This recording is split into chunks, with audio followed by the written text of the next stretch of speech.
Alright, this video is brought to you by that t-shirt I'm apparently not allowed to wear anymore, but more from my t-shirt later. Americana came to town on the last weekend. I actually came down here on the Saturday to get some footage as the train consist went that way and then went back that way. Americana is a car festival. It's basically, think people who have sacrificed a heap of money and possibly their first marriage on the altar of their love of classic American cars. They come to the province once a year, the main street gets shut down, they park up and the rest of us get to share that experience.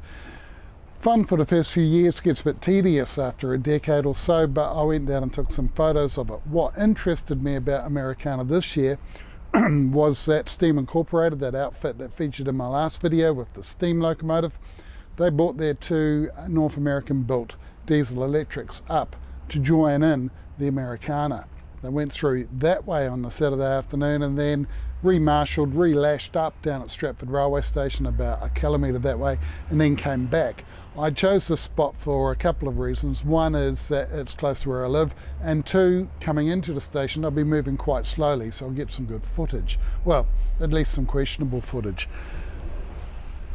On the way back they're moving much more quickly. I also recorded my bit to camera, but the sound quality was either really bad or non-existent, so hence I'm down here during a working day with a lot more background noise doing it again, and I'm going to keep it as short as possible. I introduced the two locomotives, the DA, the G12 export model, and the DC, its midlife rebuild, in the last episode.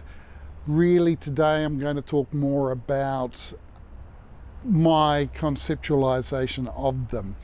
They are, the locomotives you're about to see, both, or have been seeing with the B footage, are both pristine.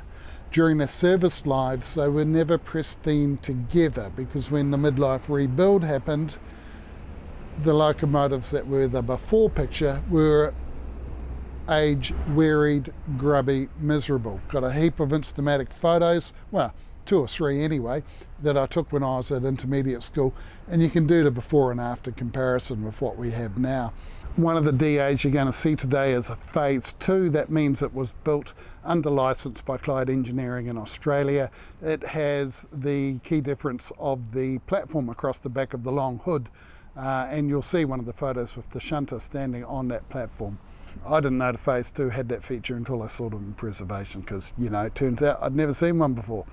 It's a bit humbling, frankly, when you see locomotives you remember from intermediate school appearing as museum pieces now. It's a real sign that you really are getting old, or at least that's what I'm finding.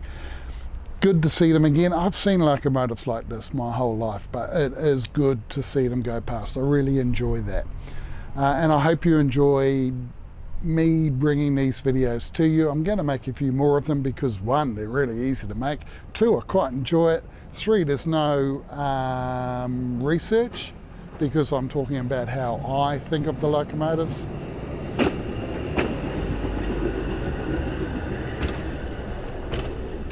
And I'm also trying to get a real handle on the capabilities of my point and shoot cameras, so when I do that trip from the Loop to Sacramento following the former Chicago Northwestern, the Union Pacific, the Central Pacific, Southern Pacific, a little bit of Western Pacific, later in the year, I'm producing footage that's actually worth the experience of watching. So, a word from my t-shirt and then the footage. Does someone you love reference Martin Luther King Jr., Nelson Mandela or Mahatma Gandhi in support of far-right talking points about the Treaty Principles Bill? Is there a person in your workplace who fails to understand the harmful nature of 50% plus 1 when it comes to Indigenous rights? Libertarians walk among us.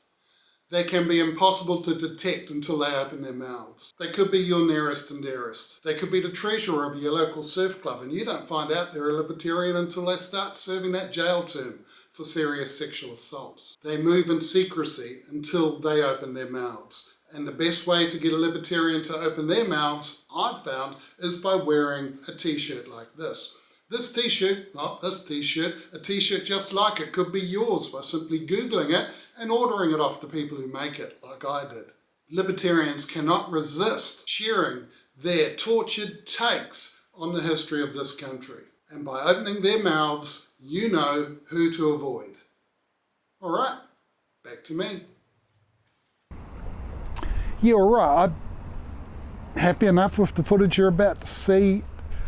I managed to get the sound to peak a bit much in that second footage. Also found it really difficult to frame up the imagery with the bright sun on the monitor.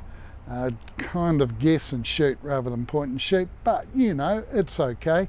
If you listen really carefully, you'll see I've reused the sound from the first one for the second one, because firstly I was next to the state highway and it was a bit loud, and secondly quite a bit of wind noise that made it unpleasant to listen to. Here you go. Give it a thumbs up if you like. I enjoyed your comments on the last video I did, except for the person who commented on my t-shirt. He can get stuffed. And roughly about 40 of you watched it all the way through. That's fine by me. All right, cheers.